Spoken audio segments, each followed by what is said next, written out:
Okay, now we will discuss about rate law. So before we discuss about rate law, let me explain you about law of mass action. Law of mass action, and this, I think this was discussed in the chemical equilibrium part, that if in a reaction of type A plus B gives rise to product, the rate of reaction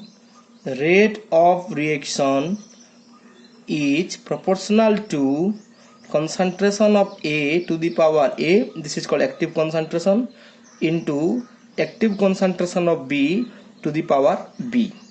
And also you can write rate of reaction, R I can take, this is R is equal to K into A to the power A into B to the power B. And this is law of mass action, जहाँ पर इस A and B को A concentration, this is the active concentration of A, this is the active concentration of B. मैंने पहले भी explain किया है active concentration का मतलब क्या है. एक्टिव कंसंट्रेशन का मतलब है that is the term that, और रिएक्टेंट का एक्टिव कंसंट्रेशन का मतलब this amount of reactant is participating in giving the product, or these are capable of forming the product. That's why it is called its active concentration.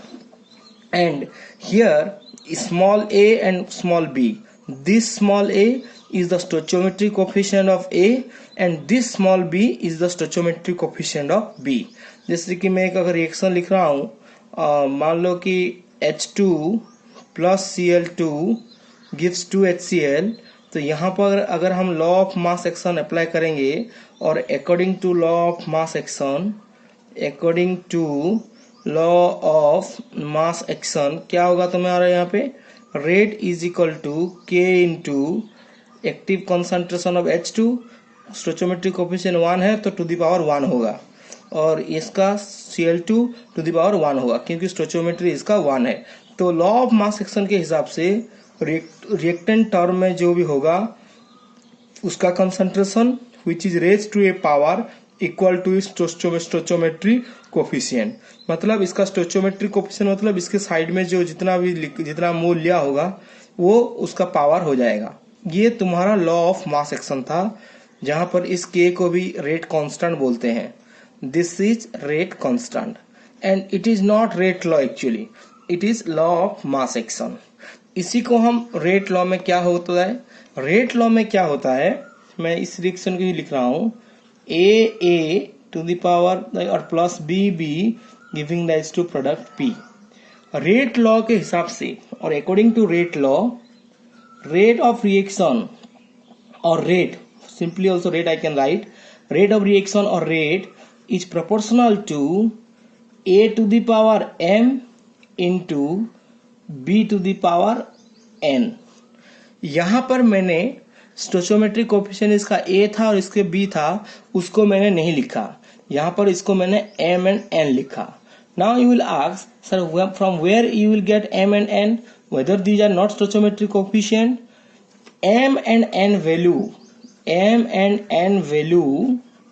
are obtained experimentally.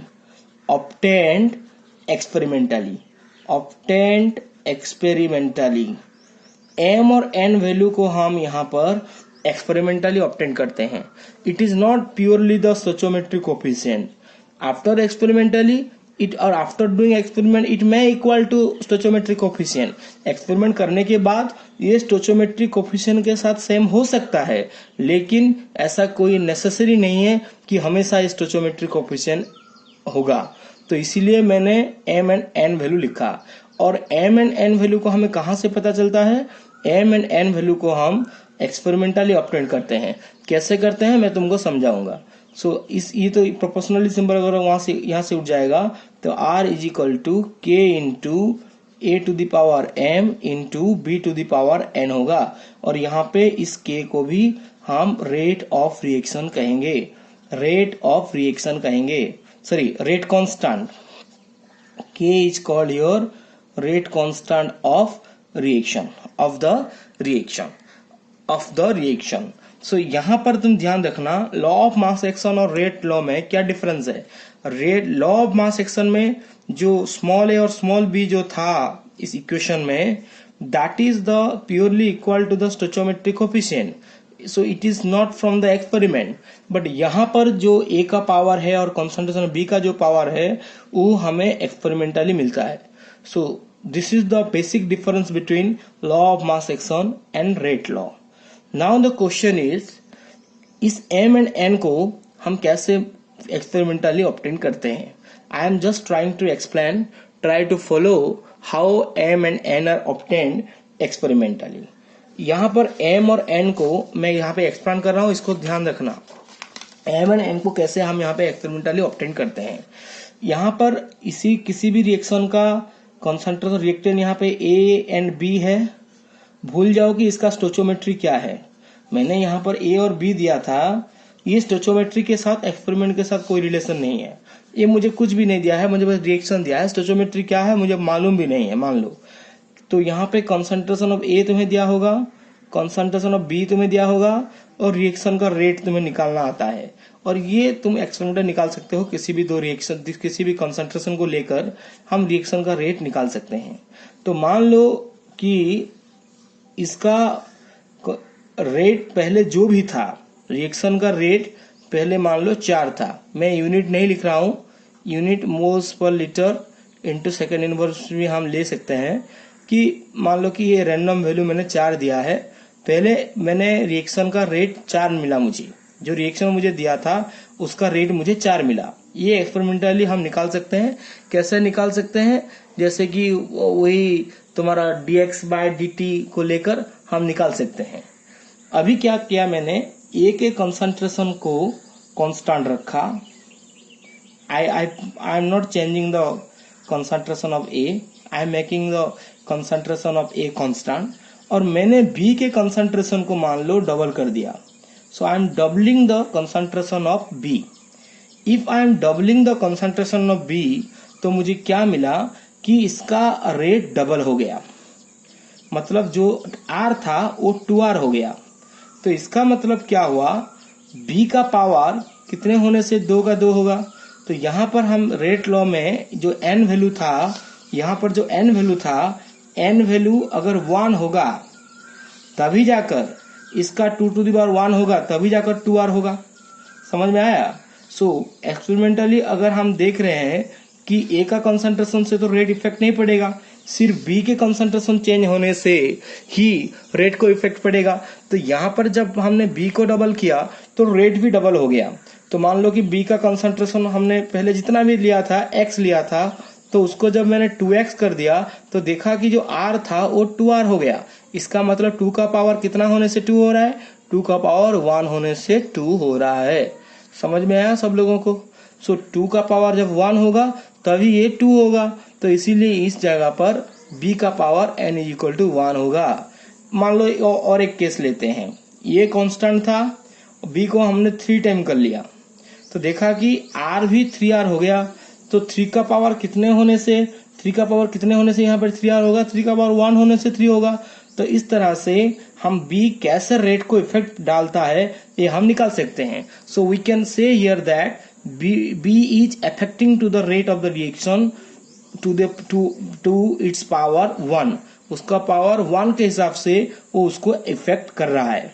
एक चीज हम लेते हैं, जैसे कि अभी हम ए का इफेक्ट निकालेंगे. ए क्या इफेक्ट करता है, जब हम ए का इफेक्ट निकालेंगे तो बी को हम कांस्टेंट रखेंगे.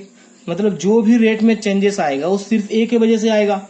अब मैंने क्या किया, ए के कंसंट्रेशन को डबल कर दिया कि देखा मैंने यहाँ पे जो आर था that is increased by 4 time. R 4 time बढ़ गया. तो 2 का पावर कितने होने से 4 होगा. वो that you can easily find out. 2 का पावर अगर 2 होगा तो 4 होगा. तो इसका हिसाब से क्या मिला तुम्हें, इस वैल्यू में ए के बारे में एम तुम्हें क्या मिला, एच. ए का कंसंट्रेशन डबल करने से आर का कंसंट्रेशन रेट 4 टाइम इंक्रीज हो रहा है. इसीलिए यहाँ पर 8 हो जाता और यहाँ पर 12 हो जाता, लेकिन यहाँ पे हमने देखा कि 16 हो गया। इसका मतलब A का कंसंट्रेशन को डबल करने से रेट 4 टाइम बढ़ रहा है, तो 2 का पावर कितना होने से 4 होगा। 2 का पावर यहाँ पे अगर हम m इक्वल टू 2 लेंगे तभी वो 4 टाइम बढ़ रहा है। तो खुद बताओ, अगर मैंने A को 3 कर लिया, ये भी कांस्टेंट ही है, तो उस टाइम पे R कितना आएगा 3 टू द पावर 2, क्योंकि m यहाँ पे 2 है तो ये कांस्टेंट है, तो यहाँ पे 9R हो जाएगा। तो इस तरह से एक्सपेरिमेंट से हम m का वैल्यू और n का वैल्यू निकाल सकते हैं। समझ में आया? कि मान लो कि और एक हम ले रहे हैं A B C P, और मैंने तुम्हें यहाँ पे पूछा कि इस रिएक्शन का रेट लॉ लिखो, that is rate law actually. तो यहाँ पे ऑप्शन में दिया है R is proportional to A to the power 1, B to the power 1 and C to the power 1, और मैंने पूछा is this the rate law? If you are saying yes, means you are not clear about this example. Actually ये इस reaction को देख के ही मैं इसका रेट लॉ नहीं लिख सकता, क्योंकि यहाँ पर जो वैल्यू जो आता है, पावर जो आता है, वो स्टोइचियोमेट्री के साथ सेम नहीं है। So you cannot right 1 1 1। Yes, you can say, sir, give me the experimental data so that I can find out what will be the exponent. Experiment से ही मुझे एक्सपेरिमेंट इसका पावर क्या होगा वो पता चलेगा। रिएक्शन को देखकर हम कभी भी रेट लॉ नहीं लिख सकते, ये माइंड में ध्यान रखना। रेट लॉ लिखने के लिए एक्सपेरिमेंटल डाटा होना चाहिए। If two right the rate law you always need the experimental data. जैसे कि मैं एक एक्सपेरिमेंटल डाटा दे रहा हूं, ये तुम्हारा A का कंसंट्रेशन है, यहाँ पर मैंने B का कंसंट्रेशन रखा है, और यहाँ पर मैंने C का कंसंट्रेशन रखा है, और यहाँ पे R मैंने लिया है। जस्ट मैं एक रैंडम वैल्यू दे रहा हूँ, और एग्जाम में ऐसे ही पूछता है कि इसका रेट लॉ क्या होगा। मैं कुछ कुछ तुम्हें वैल्यू दे रहा हूँ, और यूनिट के बारे में अभी ध्यान मत देना। इसका वैल्यू 2 था, इसका वैल्यू 2 था, इसका वैल्यू 2 था, तो रेट मुझे आ रहा था, मान लो 8 आ रहा था रेट। ओके, यूनिट के बारे में अभी हम डिस्कशन नहीं कर रहे हैं, सिर्फ मैं तुम्हें रैंडमली बता रहा हूँ। अभी क्या क्या क्या एक डाटा दिया है, और एक डाटा 2 इसको 4 कर दिया है, और इसका रेट क्या हुआ है, उस टाइम पे रेट भी डबल हो गया है। इसका रेट का इसको मैंने जब डबल कर दिया, 2 कंसंट्रेशन था, तो इसके कंसंट्रेशन को हमने यहाँ पे डबल कर दिया। तो इसके कंसंट्रेशन को डबल करने से जो रेट था, that rate is also increased by मान लो 2 टाइम। उसका रेट भी 2 टाइम बढ़ गया, 16 हो गया मान लो। तो इस हिसाब से A के लिए तुम्हारा पावर तुम्हें कितना मिला? ये दोनों कांस्टेंट था, सिर्फ मैंने A को चेंज किया। तो A को चेंज करने से, A को डबल करने से रेट भी देखा यहाँ पे डबल हो गया। इसका मतलब है M का पावर कितना होगा, और M का वैल्यू कितना होगा, 1 होगा, क्योंकि 2 टू द पावर 1 होने से ये 2 टाइम्स होगा। समझ में आ रहा है? 2 टू द पावर जब 1 होगा तभी तो ये 2 होगा, और ये 2 क्यों है, क्योंकि ये 2R हो रहा है। इस वैल्यू का मतलब क्या है, 2R है ना। तो इस डाटा से मुझे क्या पता चला, A का कंसंट्रेशन जब डबल हो रहा है, R डबल हो रहा है, इसका मतलब 2 टू द पावर 1 होने से ही 2R होगा। क्लियर? और एक लेते हैं 2 2 6 और यहाँ पर रेट 8 है। इस डाटा से तुम्हें क्या पता चल रहा है? इस डाटा से मुझे ये पता चल रहा है कि A का कंसंट्रेशन चेंज नहीं हुआ है, C का कंसंट्रेशन चेंज नहीं हुआ है, सिर्फ B का कंसंट्रेशन 2 था जो 6 हो रहा है। ये एक्सपेरिमेंट 1 है, ये एक्सपेरिमेंट 2 है, ये पहले इनिशियल डाटा था रिएक्शन का, ये एक्सपेरिमेंट 3 हम लेंगे। तो B का कंसंट्रेशन 3 टाइम बढ़ाया मैंने, C का कंसंट्रेशन कोई भी चेंज नहीं हुआ है, तो जो भी रेट चेंज आएगा वो सिर्फ B की वजह से आना चाहिए। लेकिन हमने देखा कि B के कंसंट्रेशन को 3 टाइम्स बढ़ाने से भी रेट में कोई इजाफा नहीं हो रहा है। इसका मतलब क्या है इस रिएक्शन में बी रेट को अफेक्ट नहीं करेगा। In this reaction B is not affecting to the reaction. तो फिर अगर मैंने यहाँ पे M लिख लिया, इसका N ले लिया और इसका O ले लिया मान लो, तो इसका मतलब है इस रिएक्शन के लिए M का वैल्यू 1 था और B का वैल्यू इसका जो है वो क्या आएगा, यहाँ पे B का value N is equal to 0 होगा, क्योंकि B के कंसंट्रेशन को बढ़ाने से भी रेट में कोई इंक्रीज नहीं आ रहा है। इसका मतलब B का कंसंट्रेशन रेट को अफेक्ट नहीं करता। समझ में आया? फिर C के कैसे दिया है डाटा, 2 दिया है और इसको उसने 3 टाइम बढ़ा दिया है, 6 ले लिया है। कि देखा गया है कि रेट 72 हो गया है। ये एक्सपेरिमेंटली तुम्हें पता चल गया। एक्सपेरिमेंटली देखा गया कि रेट 72 हो गया है। इसका मतलब C के लिए जो हमने N अननोन O वैल्यू लिया था वो कितना आएगा। देखो 3 टाइम जब मैंने बढ़ाया, रेट कितना टाइम बढ़ा है, 8 इंटू 9 टाइम रेट में इजाफा हुआ है। 9 टाइम इजाफा हुआ है और मैंने बढ़ाया है कितना, बढ़ाया है मैंने 3 टाइम। सो 3 का पावर कितना होने से 9 होगा, 3 का पावर जब 2 होगा तबे 9 होगा। तो इसका मतलब O का वैल्यू जो आ रहा है 2 आ रहा है। तो इस पर्टिकुलर रिएक्शन का ये तुम्हारा एक्सपेरिमेंट हुआ है और एग्जाम में ऐसा एक्सपेरिमेंटल डाटा दिया होता है और तुम्हें पूछता है इसका रेट लॉ क्या होगा। तो इस एक्सपेरिमेंट के हिसाब से इसका रेट लॉ क्या हो जाएगा, rate law is equal to, और rate law will be proportional to A to the power 1, B to the power 0, C to the power 2। इसका मतलब B to the power 0 मतलब nothing, R is proportional to A to the power 1 and C to the power 2। तो B rate law में involve नहीं है। इसका मतलब यही है कि B रिएक्शन के रेट को अफेक्ट नहीं करेगा और A अफेक्ट करेगा through its power 1, BC affect करेगा थ्रू इट्स पावर 2। समझ में आया? I think you are getting this. How actually ऐसा कोई नहीं समझाता, बस तुम्हें प्रॉब्लम सॉल्व में हेल्प करेगा। मैं इसीलिए इस कॉन्सेप्ट को समझा रहा हूँ, लेकिन एक्चुअली ये समझना, लेकिन वो कोई नहीं समझा रहा है, कोई इसको ट्रेस भी नहीं देता इस तरह एक्सपेरिमेंटल डाटा को। लेकिन without this example you cannot understand rate law. तो इस एग्जाम्पल को ठीक से समझना कि M, N और O वैल्यू जो है वो मुझे एक्सपेरिमेंटली मिलता है और यही रेट लॉ का खासियत है। तो इसीलिए कोई भी रिएक्शन को देखकर डायरेक्टली अगर तुम्हें पूछ दिया कि इस रिएक्शन का रेट लॉ क्या होगा, तो तुम्हें वहां पे एग्जामिनर से और जो भी तुम्हें सवाल कर रहा है उससे पूछना पड़ेगा मुझे एक्सपेरिमेंटल डाटा दीजिए, तभी मैं बता पाऊंगा कि A रेट को कितना इफेक्ट कर रहा है, B रेट को कितना इफेक्ट कर रहा है, C रेट को कितना इफेक्ट कर रहा है। देखा तुमने यहाँ पे N का वैल्यू 0 भी हो सकता है, मतलब ये है रिएक्शन में, लेकिन रिएक्शन के रेट को अफेक्ट नहीं कर रहा है। ध्यान में रखो, it is not affecting to the rate of the reaction.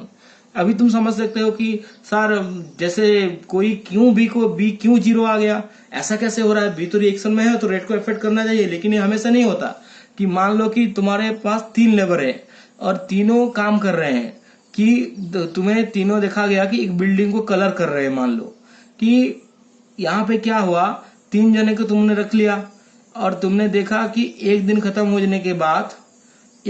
होने के बाद पूरा बिल्डिंग कलर हो चुका है। अभी मैंने तुम्हें पूछा कि इसमें किसने कितना कलर किया है, ये तुम्हें पता नहीं है, तो तुम क्या करोगे, इसीलिए तुम क्या करोगे कि एक दिन क्या करना और एक दूसरे बिल्डिंग में ले जाना, और मान लो वहां पे मैंने एक लेबर को छुट्टी कर दिया और 2 लेबर को मैंने छुट्टी कर दिया। मान लो कि एक दिन में देखा कि एक बंदा है वो 3 घर कलर कर रहा है। समझ में आ गया? फिर और एक दिन मैंने क्या किया, और यहाँ पे एग्जाम्पल ले रहा हूं, एक लेबर X है, Y है और Z है। मैंने क्या किया, X और Y को छुट्टी दे दिया और Z को देख लिया, Z को आने के लिए बोला, तो देखा कि Z एक दिन में 4 रूम कलर कर रहा है। और एक दिन मैंने क्या किया, X को मैंने काम पे रखा, Y और Z को छुट्टी दे दिया और वहां पे देखा कि वो 3 रूम कलर कर रहा है। फिर मैंने और एक दिन क्या किया, एक्स और जेड को छुट्टी दे दिया और वाई को मैंने स्टडी किया, देखा कि वाई सिर्फ बहाना बना रहा है और उसका एक भी रूम कलर नहीं हुआ है। इसका मतलब क्या है, जो बिल्डिंग मैंने कलर करवाया था तीनों को लेकर, उसमें वाई का इन्वॉल्वमेंट बहुत ही कम था, और मतलब वाई होने से भी मेरा बिल्डिंग कलर हो जाता और वाई नहीं होने से भी मेरा बिल्डिंग कलर हो जाता, क्योंकि एक दिन में वाई एक भी रूम कलर नहीं कर पा रहा है। इसका मतलब वाई जो मेरा पहला वाला बिल्डिंग जो कलर हुआ है उसमें वाई का कंट्रीब्यूशन नहीं है। That's how you can understand this example, that how N will be zero. And zero हो सकता है if it is not affecting to the, if any concentration term is not affecting to the rate of the reaction, तो वहां पे उसका exponent zero हो सकता है। समझ में आ गया मेरे ख्याल से सब लोगों को? ओके, तो यही रेट लॉ का खासियत है। जो एम और एन वैल्यू हमें जो मिलता है ये हमें एक्सपेरिमेंटली मिलता है। क्लियर? इसमें मैं तुम्हें समझाना चाहूंगा कि इसको हमने तो k इंटू कर दिया, k into A to the power m into B to the power n। यहां पर इस m को हम बोलेंगे this is the order of reaction with respect to A reaction का ऑर्डर है with respect to A. n क्या है यहाँ पे? n is also the order of reaction with respect to b। Okay, तो रेट लॉ से मुझे reaction का ऑर्डर पता चलता है। यहाँ पे जो a है और m जो है that is the order of reaction with respect to a, and n जो है order of reaction with respect to b। What is the overall order? Overall order क्या है यहाँ पे? ओवरऑल ऑर्डर ऑफ रिएक्शन जो है that is overall order of reaction is here m plus n। यहाँ पर हम m प्लस n को ओवरऑल ऑर्डर बोलेंगे। I hope you all are getting this. m plus n is the overall order and this m is the order with respect to a, this n is the order with respect to b। बस यही मैंने आज के पूरे class में और इस पूरे वीडियो में बस इतना को मैं समझा रहा हूं कि रेट लॉ में अगर समराइज करूं तो रेट लॉ सिर्फ मुझे एक्सपेरिमेंटली पता चलेगा, और एक्सपेरिमेंटली पता चलने के बाद मुझे m और n वैल्यू आ जाएगा, और m और n वैल्यू पता चलने के बाद मैं बता सकता हूं कि रिएक्शन का ऑर्डर क्या होगा। रेट लॉ में जो भी कंसंट्रेशन टर्म होंगे उनके एक्सपोनेंट को ऐड कर देने से मुझे रिएक्शन का ऑर्डर पता चल जाएगा। मान लो कि मैंने एक रिएक्शन का ऑर्डर, मैंने एक एग्जांपल दे रहा हूं यहाँ पे, लॉ ऑफ मास एक्शन के बारे में पता चल गया, इसके बारे में बस अभी इस एग्जांपल के बेसिस पे तुम्हें क्वेश्चन दे रहा हूं।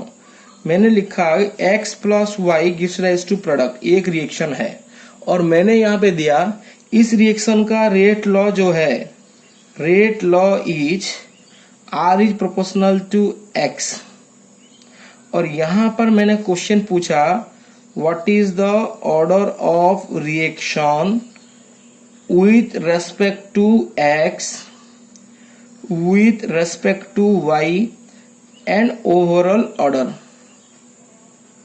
क्या है। देखो विथ रेस्पेक्ट टू x क्या है, ये तो तुम्हारा रेट लॉ दे दिया है तुम्हें, मतलब उसने एक्सपेरिमेंट दे दिया है, एक्सपेरिमेंटल डाटा तुम्हें दे दिया है। इसका एक्सपेरिमेंट, इस एक्सपेरिमेंट में और इस रेट लॉ में x का एक्सपोनेंट क्या है, 1 है, तो इसकी रिएक्शन का order with respect to x 1 होगा। ओके, y इन्वॉल्व है क्या रेट लॉ में? y इन्वॉल्व नहीं है, इसका मतलब रिएक्शन का order with respect to y 0। समझ में आया? And what is the overall order? Overall order क्या होगा? 1 सिर्फ एक ही है, 1 ही होगा। समझ में आया? और एक रिएक्शन लेते हैं, इसी का भी मान लो रेट लो यहाँ पे ये देता x to the power 2 and y, तो यहां पर बताओ ओवरऑल ऑर्डर क्या होगा? ओवरऑल ऑर्डर क्या होगा रिएक्शन का? ओवरऑल ऑर्डर होगा 2 plus 1 is equal to 3। 2 plus 1 is equal to 3। What is the order with respect to y? Order with respect to y 1 होगा। Order with respect to x क्या होगा? 2 होगा। I hope you all are getting these things. So this is how you can explain about rate law. Clear सब लोग clear हो गए? अभी हम यहाँ पे और एक दो कॉन्सेप्ट के बारे में यहाँ पे डिस्कशन करेंगे। एक रिएक्शन जो होता है, रिएक्शन में क्या होता है, रिएक्शन को हम जनरली केमिकल काइनेटिक्स में तुम्हें रिएक्शन दो तरीके पे मिलेंगे। एक होगा एलिमेंट्री रिएक्शन, एक होगा एलिमेंट्री रिएक्शन और एक होगा कॉम्प्लेक्स रिएक्शन। इन दोनों के बारे में क्या डिफरेंस है और क्या क्या दोनों में क्या अंतर है मैं तुम्हें बताऊंगा। एक एलिमेंट्री रिएक्शन जो होता है that is a single step reaction, वो एक सिंगल स्टेप रिएक्शन होता है। समझ में आया?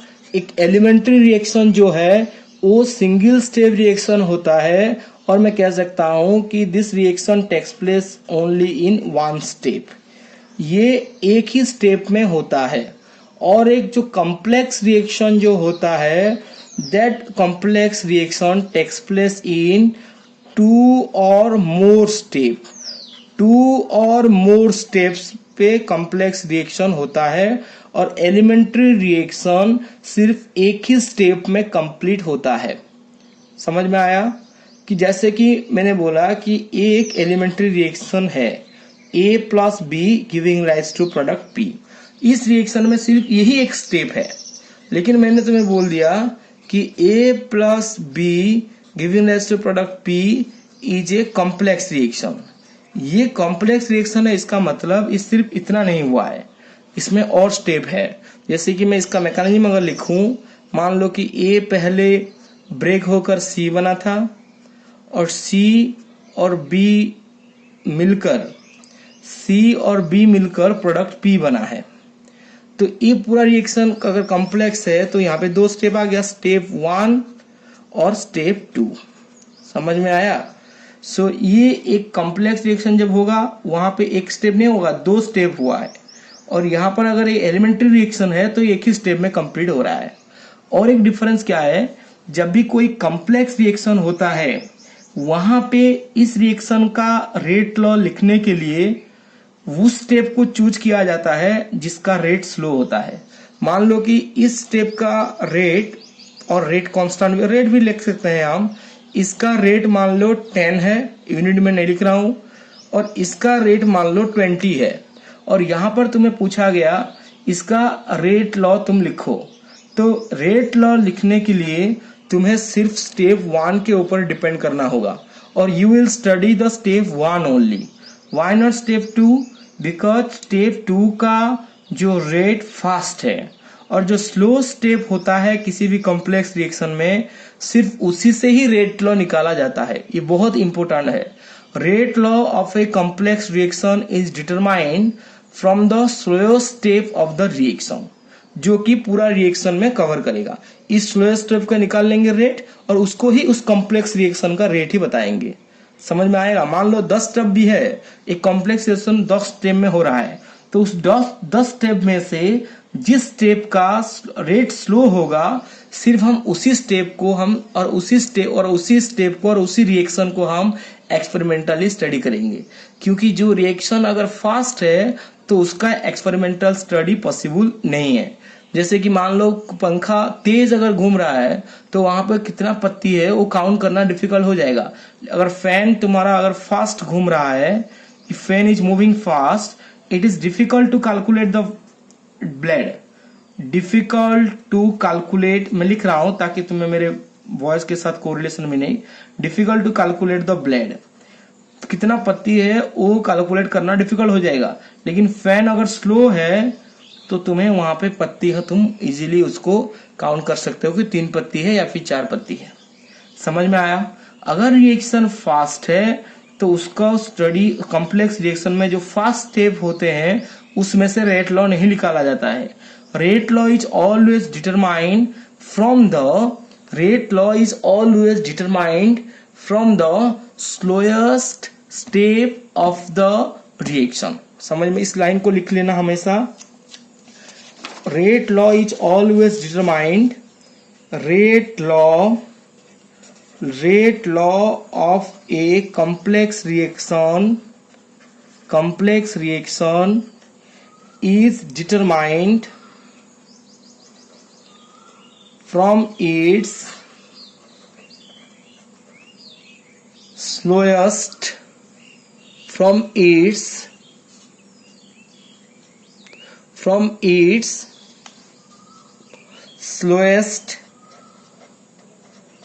step.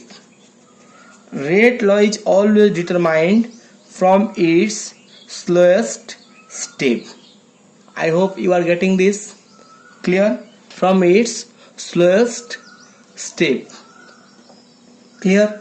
लेकिन एलिमेंट्री रिएक्शन जो है वो सिर्फ एक ही स्टेप में हो रहा है, और इसका और एक खासियत यही है, एलिमेंट्री रिएक्शन के जब हम रेट लॉ लिखते हैं, जो मॉलिक्यूल इन्वॉल्व होते हैं और जितना नंबर ऑफ मोल्स इन्वॉल्व रहते हैं वही उसका रेट लॉ में रहता है।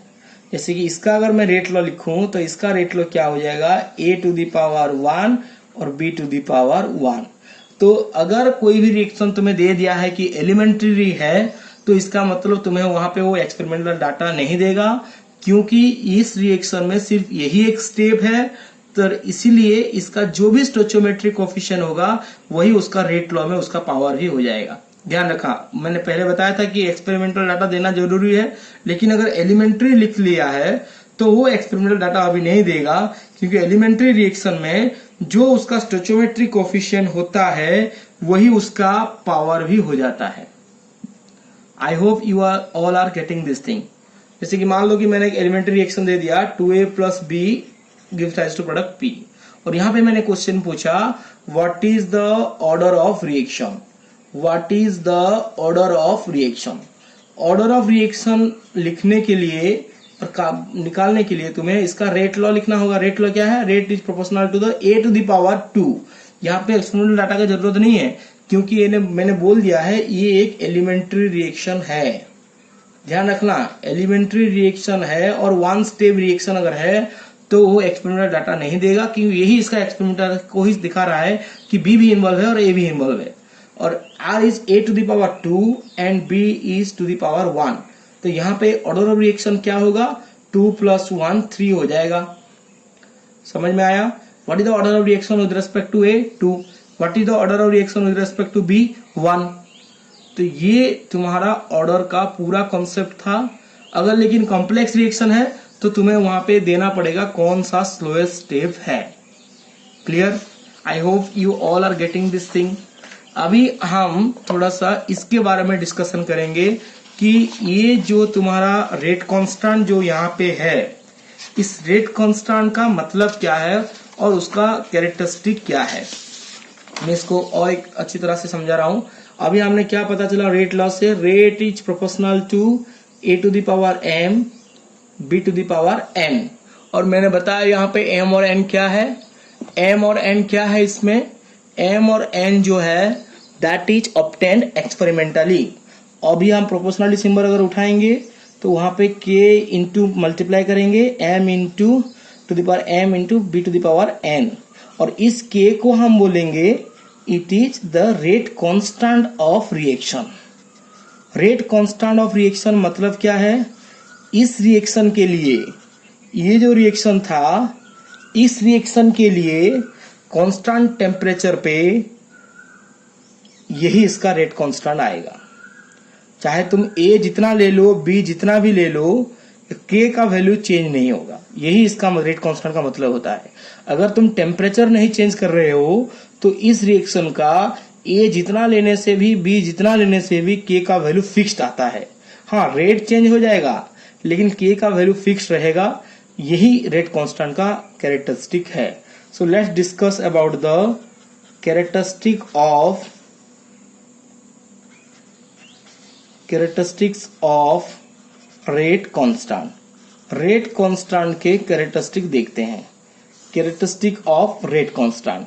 सो रेट कांस्टेंट क्या करता है, किसी भी रिएक्शन के रेट को मेजर करता है। It is a measure of rate of reaction. मतलब k अगर ज्यादा है सो it is a measure of rate of reaction. Measure of rate of reaction का मतलब क्या है, इफ के वैल्यू इज हाई किसी भी रिएक्शन का तो उसका रेट भी हाई है, और के वैल्यू अगर लो है तो उस रिएक्शन का रेट भी लो है। यही इसका कैरेक्टरिस्टिक है। समझ में आया? Next, rate constant is independent of concentration of reactants and time। वो जो रेट कांस्टेंट का वैल्यू है वो ए और बी के कंसंट्रेशन के ऊपर डिपेंड नहीं करता। मैंने अभी पहले बताया था कि तुम ए चाहे जितना ले लो, बी चाहे जितना ले लो, रेट चेंज होगा लेकिन के का वैल्यू फिक्स्ड रहेगा। इसका मतलब यही है कि के का वैल्यू ए और बी का कंसंट्रेशन के ऊपर डिपेंड नहीं करेगा, और ये टाइम के ऊपर भी डिपेंड नहीं करता। चाहे तुम रिएक्शन को 10 मिनट रख लो, 20 मिनट रख लो, 20 मिनट रख लो, रिएक्शन का रेट कांस्टेंट एक ही होता है। चाहे तुम ए को जितना ज्यादा ले लो, बी को जितना कम ले लो, या फिर बी को जितना ज्यादा ले लो, ए को जितना कम ले लो, के का वैल्यू चेंज नहीं होगा। इसीलिए तो वो कांस्टेंट है। कांस्टेंट मतलब वो कभी चेंज नहीं होता है। हाँ, रिएक्शन का रेट चेंज हो रहा होगा। समझ में आया? Clear? So it is independent of concentration of reactants and time. हाँ, ये हो सकता है rate constant increases in presence of a catalyst, और रेट कांस्टेंट वैल्यू डिपेंड करेगा किसके ऊपर? और value increased in presence of positive catalyst में लिख रहा हूं, क्योंकि कैटालिस्ट भी दो टाइप का होता है, जो कि एक पॉजिटिव कैटालिस्ट है और एक नेगेटिव कैटालिस्ट होता है। नेगेटिव कैटालिस्ट रेट को कम करता है, पॉजिटिव कैटालिस्ट रेट को बढ़ाता है। रेट बढ़ता है, इसीलिए मैंने यहाँ पे रेट कांस्टेंट वैल्यू को डायरेक्टली इंक्रीज लिख लिया। कैटालिस्ट के ऊपर रेट कांस्टेंट का वैल्यू डिपेंड करेगा। अगर पॉजिटिव कैटालिस्ट है तो रेट कांस्टेंट वैल्यू बढ़ेगा, और नेगेटिव कैटालिस्ट अगर होगा रेट कांस्टेंट का वैल्यू कम होगा। क्लियर? सो किसी भी रिएक्शन में एक कांस्टेंट टेम्परेचर पे के का वैल्यू कांस्टेंट होता है। हाँ, अगर टेम्परेचर अगर चेंज होगा तो फिर हम बोलेंगे कि उसका के का वैल्यू भी चेंज हो सकता है। सो यू कैन राइट के value depends on temperature also. लेकिन अगर टेम्परेचर कांस्टेंट है तो के का वैल्यू भी डेफिनेटली चेंज नहीं होगा। और एक चीज हमें यहाँ पे क्या पता चला, मान लो आइडेंटिकल कंडीशन दिया है, कंडीशन आइडेंटिकल है। आइडेंटिकल कंडीशन में दो रिएक्शन है, A giving rise to product P and C plus D giving rise to product P. So इन दोनों रिएक्शन का अगर कंडीशन सेम है और रिएक्शन अगर अलग अलग है तो उनका के का वैल्यू भी अलग अलग मस्ट होगा, क्योंकि सभी रिएक्शन का के फिक्स्ड होता है। तो अगर आइडेंटिकल कंडीशन पे किसी भी अलग अलग रिएक्शन का के का वैल्यू अलग अलग होता है। जितना मतलब और एक रिएक्शन है तो उसका के का वैल्यू भी डिफरेंट होगा। अगर कंडीशन सेम है so different reaction have different K value. This is also you can find out one of the characteristic of K. So under identical condition different reactions have different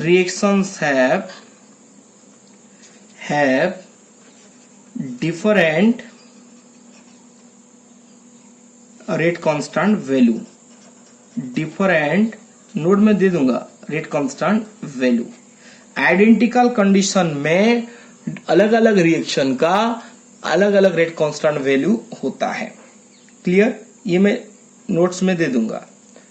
समझ में आया? और इसका unit के का value और के यूनिट डिपेंड्स ऑन किसके ऊपर डिपेंड करता है? रिएक्शन के ऑर्डर के ऊपर। Order of reaction. ऑर्डर क्या था? एम और एन इसका ऑर्डर था। समझ में आया? और इस ऑर्डर, क्योंकि हमने ऑर्डर डिस्कशन कर लिया है तो यहाँ पे ध्यान रखना ऑर्डर क्या क्या हो सकता है। जीरो ऑर्डर हो सकता है, किसी भी रिएक्शन का ऑर्डर फर्स्ट ऑर्डर हो सकता है। N is equal to, I can write N is equal to first order हो सकता है, सेकेंड ऑर्डर हो सकता है, थर्ड ऑर्डर हो सकता है, जीरो ऑर्डर भी हो सकता है, इवन इफ हाफ भी हो सकता है, 1/3 भी हो सकता है, जीरो भी हो सकता है। सो रिएक्शन का ऑर्डर 1 2 3 हाफ मतलब फ्रैक्शन भी हो सकता है, जीरो भी हो सकता है, लेकिन ये एक पॉजिटिव क्वांटिटी होगा। ऑर्डर इज नेवर नेगेटिव, ये ध्यान रखना। फ्रैक्शन भी हो सकता है, पॉजिटिव इंटीजर, ओके, जीरो भी हो सकता है। इस ऑर्डर के ऊपर के का यूनिट डिपेंड करेगा। और इसका एक फॉर्मूला है के का ऑर्डर निकालने और यूनिट निकालने के लिए। यूनिट ऑफ के का एक फॉर्मूला है concentration to the power 1 minus n into time inverse. Time तुम मिनट में भी ले सकते हो और सेकंड में भी ले सकते हो। इसको कैसे अप्लाई करते हैं, जैसे कि फॉर जीरो ऑर्डर रिएक्शन के लिए किसी भी रिएक्शन का ऑर्डर जीरो दिया है तो उसका के का यूनिट क्या होगा, यहाँ पे कंसंट्रेशन मतलब मोल्स पर लीटर, ये फिक्स्ड है, ध्यान रखना। मोल्स पर लीटर कंसंट्रेशन होता है टू द पावर 1 माइनस 0।